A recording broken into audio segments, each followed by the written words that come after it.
John Stuart Mill, How to Live for Happiness and Freedom.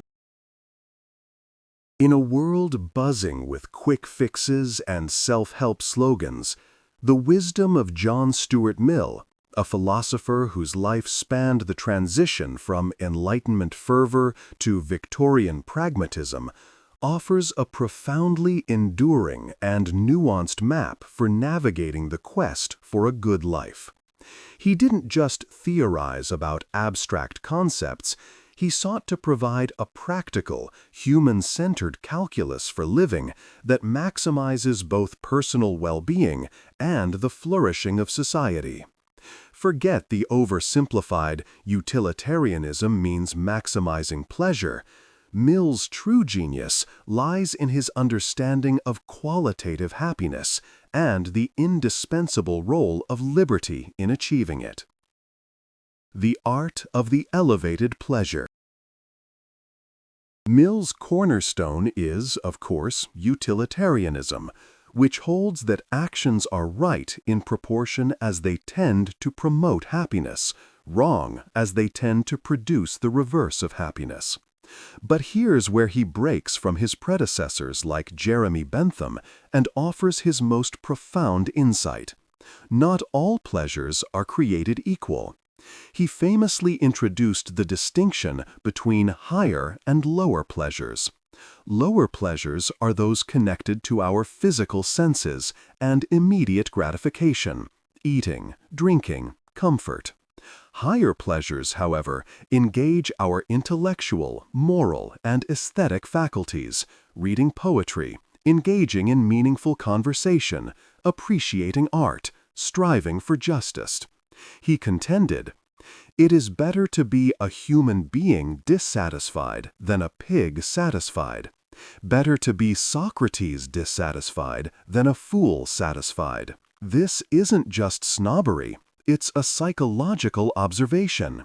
Mill argued that once a person has developed the capacity to experience the higher pleasures, they will recognize their inherent superiority in terms of duration, safety, and permanence.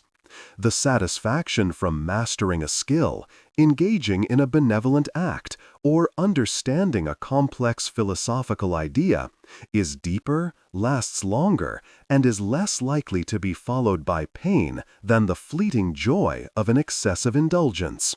To live for happiness, according to Mill, means cultivating the capacity for these elevated enjoyments. It's about training your soul to appreciate the sublime over the merely sensual. Liberty, the engine of human flourishing. If happiness is the goal, freedom, or liberty, is the essential tool. Mill's towering work, On Liberty, is perhaps the most eloquent defense of individual freedom ever written, and it's deeply rooted in his utilitarian framework. He argues that liberty is not just a right, it's a necessary condition for the greatest happiness principle to succeed. Why is absolute freedom of thought and discussion so vital? Mill gives us three core reasons. 1. Truth correction. The popular or dominant opinion might be wrong. Suppressing dissent means losing the chance to exchange error for truth.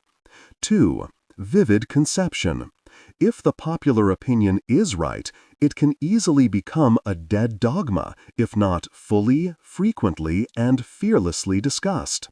Challenging the truth keeps it alive and vivid in our minds. 3.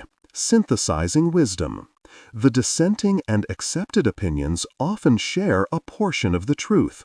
Only through open clash and debate can we synthesize a more complete and nuanced understanding of reality. This defensive freedom extends beyond mere speech to what Mill calls experiments in living. He believed that society thrives not by forcing everyone into a single mold, but by allowing individuals to develop their uniqueness, to pursue their own path to happiness, so long as it doesn't harm others.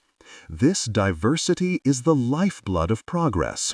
When people are free to try different approaches to life, society collects valuable data on what truly makes people happy and productive, allowing us all to learn and evolve. The harm principle, the boundary of freedom. Every freedom must have a limit, and Mill provided the clearest line in the sand.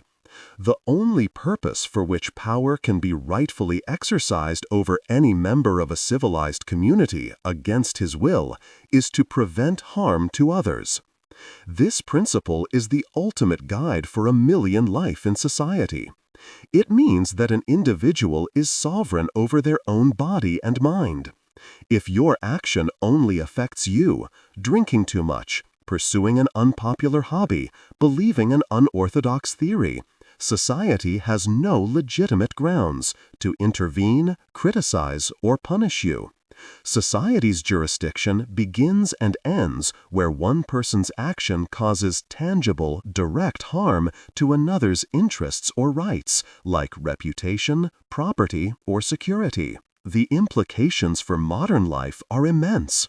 Mill is an advocate for personal liberty in lifestyle choices, so long as we uphold our duties to others. Living for happiness and freedom, therefore, is a careful balancing act. Maximizing your self-development through higher pleasures and free choice, while diligently ensuring your choices do not trespass into the freedom or well-being of your neighbors. Cultivating the Millian life. To apply Mill's philosophy today is to engage in a continuous process of self-improvement and active citizenship. 1. The Socrates test. Regularly ask yourself if the pleasures you pursue are merely satisfying an immediate urge or are genuinely contributing to your long-term development and satisfaction. The higher pleasures. Are you seeking comfort or seeking growth? 2. Intellectual courage.